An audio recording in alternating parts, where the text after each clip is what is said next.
ہم نے یہاں پر نالین مبارک سجائے ہوتا ہے. یہی بات ہے, ذرا توجہ کیجیے گا, بڑی پیاری بات کر رہا ہوں, ختم کر رہا ہوں میں, ٹائم ختم ہو گیا ہوا ہے.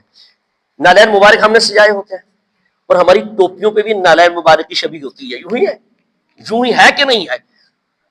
تو وہ نالین مبارک ہے کیا؟ توجہ کیجیے گا میری طرف, کیا ہے وہ نالین مبارک؟ یہ ہے کہ میرے کریم آقا صلی اللہ علیہ وآلہ وسلم کے پاؤں مبارک کے تلووں مبارک نے اس چیز کو چھوا, وہ چمڑے کی تھی, موچی نے تیار کیا تھا, اس کا نام جوتا تھا. میرے کریم آقا صلی اللہ علیہ وآلہ وسلم کے تلووں مبارک نے اس کو چھوا, وہ نالین پاک بن گئی. ہمیں بھی مل جائے, ہمیں بھی سر پہ رکھنے کو مل جائے نالین پاک حضور, ہم بھی کہیں گے تاجدار ہم بھی ہے. مقام نالین یہ ہے, پہلے جوتا تھا, چمڑے کا تھا, عام جوتا تھا, مسجد میں لگانا ناجائز تھا, مسجد میں رکھنا ناجائز تھا, اس کی شبیہ لگانی ناجائز تھی.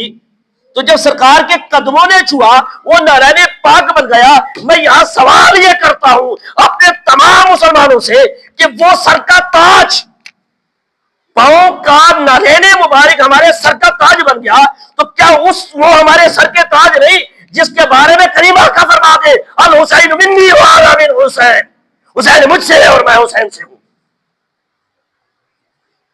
میں نے مولوی صاحب سے پوچھا, مولوی صاحب یہ سنت مسواک کیا ہے؟ کہا سنت ہے, بڑا ثواب ہے, اس میں جاننا نہیں چاہتا, ٹائم نہیں میرے پاس.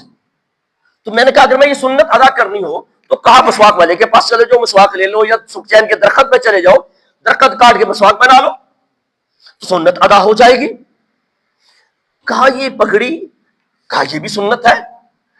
کہا اگر یہ میں پگڑی والی سنت کرنا چاہوں تو کہا کسی کپڑے والی دکان پہ چلا جا, کسی کپڑے والی دکان پہ چلا جا, وہاں سے سفید کپڑا لے, حمامہ بنا لے, سنت ادا ہوگی. توجہ کیجیے گا, آخری بات کر رہا ہوں, ختم کر رہا ہوں. اگر میں نے مسواک کی سنت ادا کرنی ہے, مجھے چل کے جانا پڑے گا, مسواک والے کے پاس مسواک لوں گا پھر سنت ادا ہوگی. اگر امامے والی سنت ادا کرنی ہو تو مجھے چل کے کپڑے والے کے پاس جانا پڑے گا, کپڑا لوں گا, خریدوں گا, پھر امامہ بناؤں گا, پھر امامہ شریف والی سنت ادا ہوگی. وہ سنت ادا کرنے میں تو میں جا رہا ہوں, اس سنت کو کیا کہو گے جو سرکار کی گود میں پلی ہو, جس کے لب میرے سرکار نے چومے ہو. اس سنت کے بارے میں کیا کہو گے جو کاندھوں پہ سوار ہو جائے تو سجدہ لمبا ہو جائے. اس سنت کو کیا کہو گے جس کے لب میرے کریم آقا صلی اللہ علیہ وآلہ وسلم چومتے ہو. تو سنت کے لیے کہیں جانے کی ضرورت نہیں, عشق مصطفیٰ کی ضرورت ہے اور عشق حسین کی ضرورت ہے.